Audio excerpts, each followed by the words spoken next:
Good morning guys, what's up? I hope you're having an awesome day. Yesterday we got the Skyline back from Gladstone and yeah, it's sitting all nice and pretty in my garage at the moment. But we also came back with a few little things we can do for both the Falcon and the Skyline. So pretty much all we did yesterday was put the dash in place with the 3 gauges. So I have coolant temp, oil pressure, and then boost as well. That means I can get rid of that horrible SAS boost gauge that's sitting up there currently.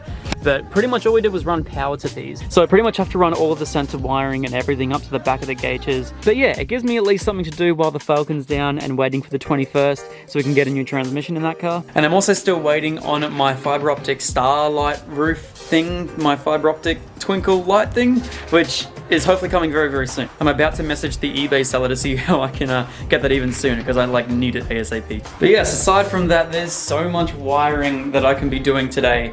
Yeah, there's just so much stuff. I have all the wiring for the boost gauge. I have all the wiring for the oil pressure gauge, all this, all that. It's just, yeah, I have to run this all through the car, which I'm going to be doing the next few days. Plus, I also have all the stuff for the HKS turbo timer.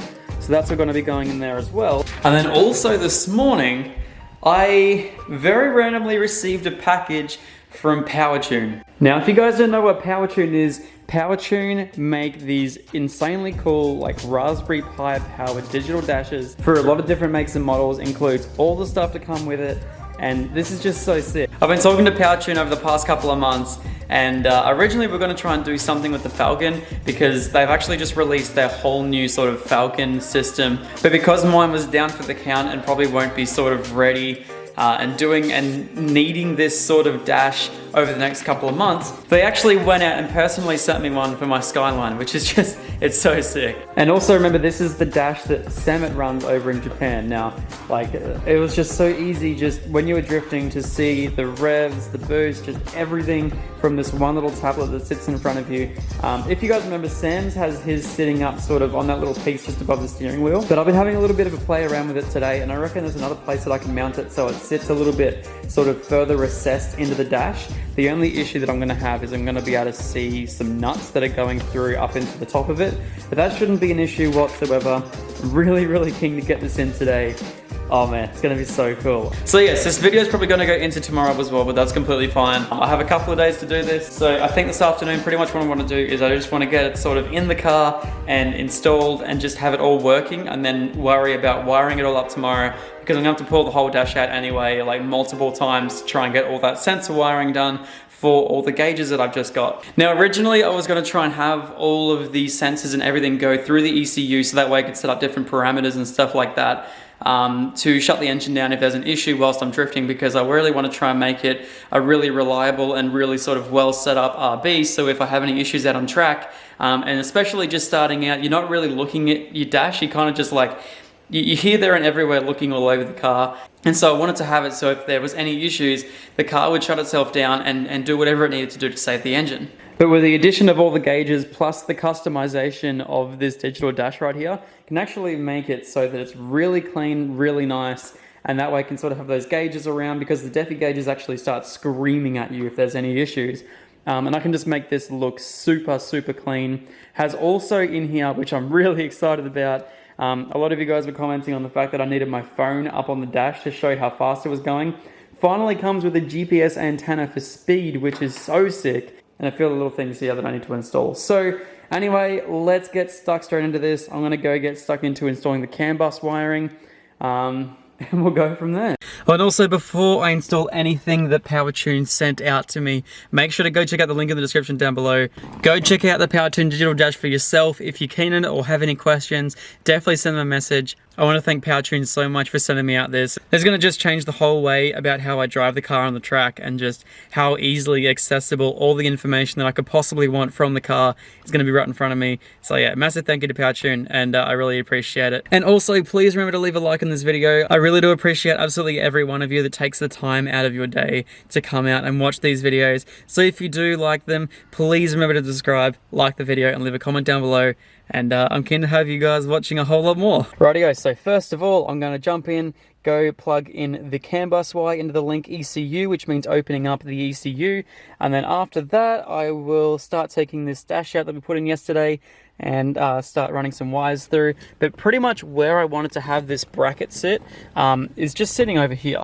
I hate being so short and having to reach over, but you guys can kind of see I can sort of have it recessed into the dash, which is where I originally wanted to have it. But you can sort of see if I can have it there-ish, it gives me enough space on the back for the back of the actual screen itself. It's fairly thick, I think it's about that big. But yeah, it gives me enough space, and then plus I can also see my fuel gauge, my temp, and then also the stock oil pressure as well, which everything would be awesome. And then eventually, once I get all that wired up, I'm gonna end up putting like a blanking plate, which sits over the entire dash, so that way I don't have to worry about any of that. So yeah, anyway, the only issue is I'm going to be able to see the screws sitting at the very front of the top here. That shouldn't be an issue at all. But anyway, let's get to taking out the ECU and installing the CAN bus wire.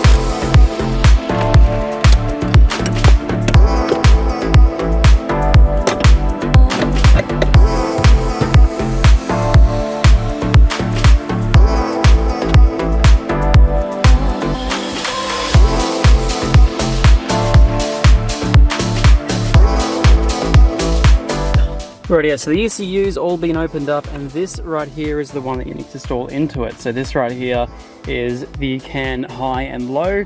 So pretty much open up the ECU. For me, I have a Link G4X. Pretty much find CAN, which is that top one right there. Plug it straight in and find a wire out. And then yeah, you can go from there.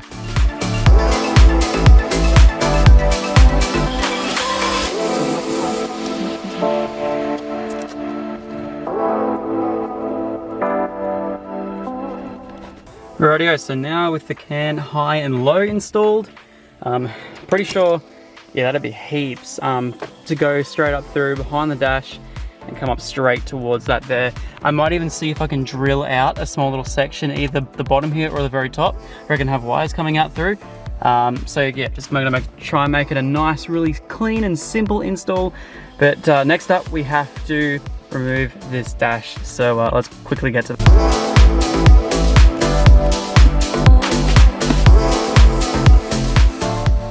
Alright, so the next part of this whole install is going to be connecting up the 12-volt accessory source to go to the micro USB, which goes then into the dash.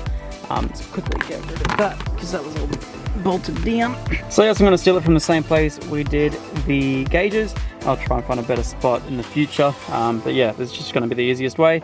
And I'll route that straight up through the side there, and then straight up to potentially somewhere like, I don't know where I'm going to be able to drill through, potentially somewhere here, or even up around the top. I might even see if I can pull this back and then bring the whole thing forward so I can, actually, there's a bit of a gap at the very back between the screen and there I probably could potentially just use.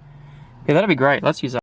Rightio guys, so I have mocked up currently the positive and negative, just running off the cigarette lighter until I find something a little bit better. And then I also have, yeah, obviously that connected into the back of the dash, plus the CAN high and low. And so technically, this should be ready to start up. So we'll give it a little bit of a turn of the key. Oh no, please stop. Thank you. And technically this should light up. There we go, we're getting something. If it wants to, hey, there we go. Beautiful. Right, so I'm using the Link software as well, and I'm just quickly going and having a look at the CAN setup. So transmit the generic dash. So if you remember on here, you quickly scroll across to the settings tab. You go to startup, you can see the Link generic dash. Transmit generic dash, so that'd be sweet. So hopefully we should be able to. Okay, CAN channel 1 is invalid. I have no idea what I'm doing. I might call Sam it. Right, yeah, so we got the master of the Powertune Digital dashes on here currently. What's up, man? What's good, buddy? My camera's about to die. Can you help? I can definitely help. Thanks. Alrighty guys, it is the next day and we are getting sorted with finishing off this Powertune Digital dash install. So pretty much all I have left to do is to mount it up here somewhere. So pretty much what I'm going to do is I'm going to take off this little front cluster here and I'm actually going to mount it up the very top here. I can flip this thing around and add some spaces to the back of it so that way I can have it sitting forward and have it sitting as far back inside the dash as I possibly can. So yeah, I'm going to take off that right now, and I'm going to position it all, and we'll see how we go. So the way that I want to mount this inside the actual thing itself isn't going to work unless I go to some extreme measures on the bracket. So I'm going to quickly modify this bracket a little bit. It won't take much, just a little bit of taking down some of the stuff on the edges, and then yeah, it should be sweet. Alrighty, so you can see how I've kind of mounted it all up. It's going to look really sick actually, but all I have to do is pretty much modify the bracket at the very back. So if you guys can kind of see down the back there, I just basically just ground away. I got a grinder out and just ground away some of the little thing there, because where Sam has his mounted, Sam over in Japan has his mounted on like this bit right here, and it's all the way up close to the steering wheel. However, I was really struggling to see it. It was just a little bit too close for my liking and stuff, so I thought if I hang it from the roof, I can have it back as far back to the cluster as possible, and that way I can sort of, you know, have it a little bit more recessed, and you'll never see that bracket from the very top. It'll look really cool. Alright, so I have the whole thing mounted currently. One thing I didn't realize, I centered it all up on the very top, but if you guys can see, it's kind of like, it's a little bit off center from the wheel, but hopefully it doesn't make too much of an issue. But yeah, because it's like centered in here, but it's not centered on the wheel. I don't know, it's a little bit weird. Anyway, I can move it across like sort of maybe half a centimeter if I'm really worried about it in the future, but it should be fine like that. One thing I did route was also the GPS speed. So the GPS speed is currently just coming down here, and I have the GPS antenna that's sitting under here, which will also be sort of like be able to be seen through the vent as well. So hopefully that makes that accurate, which is awesome. So yeah, now I just got to put the whole dash back together and wheel back on, and we'll be sweet. Make sure there's no wires in the way. Yeah, really cool. Rightio, so the dash is all back in. Now we shall give it a quick little test, hey? God damn, that looks so good. All right, let's do it. So I was playing around with some screens yesterday as well, like when you turn the car on, it comes with like a Powertune logo, and then it goes into a JPEG file. So what I did was, you can actually change those around. I was having a chat to Sam last night when he does all of that sort of stuff. If you guys remember in his last video, he made one for Okachan, and it was quite funny. So anyway, I did some stuff. I haven't got the MP4 to work just yet, but I think definitely I need this on my car, especially if I'm planning on driving it to and from the track. So we'll quickly go, turn the car on. That's the gauges just doing their thing. Hopefully this will turn on in any second now. So you got Powertune Digital.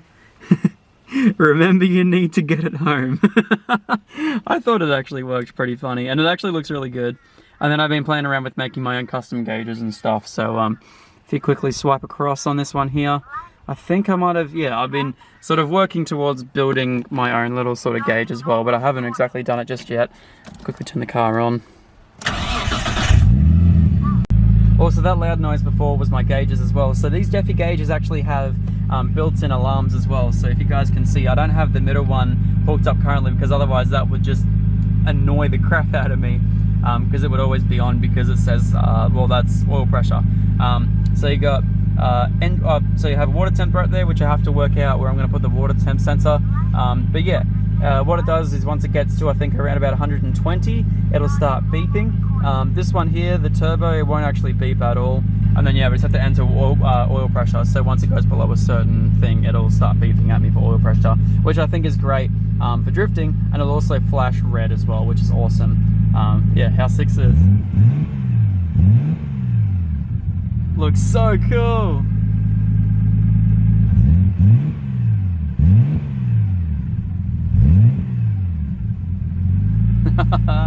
That looks so cool. I'm still here to test the GPS speed, but how about we put a wheel on and go for a quick cruise. Rightio, so this one right here, hopefully data source, maybe speed. I'm thinking it has to be GPS speed. Find it. There we go, GPS speed. There we go. So now that'll be the input for the speedometer. So now hopefully, fingers crossed, we should have GPS speed. So let's go have a quick little drive and see if we can do anything. Technically it should work as soon as we move out here, but I may have hooked it up wrong at the same time too. It may also not be getting any voltage whatsoever. I could have wired it up wrong. Yeah, I've wired it up wrong.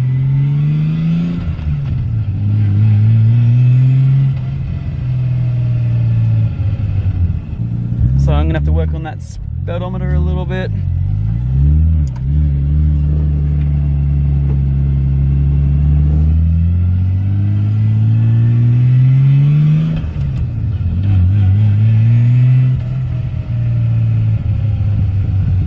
Looks so sick.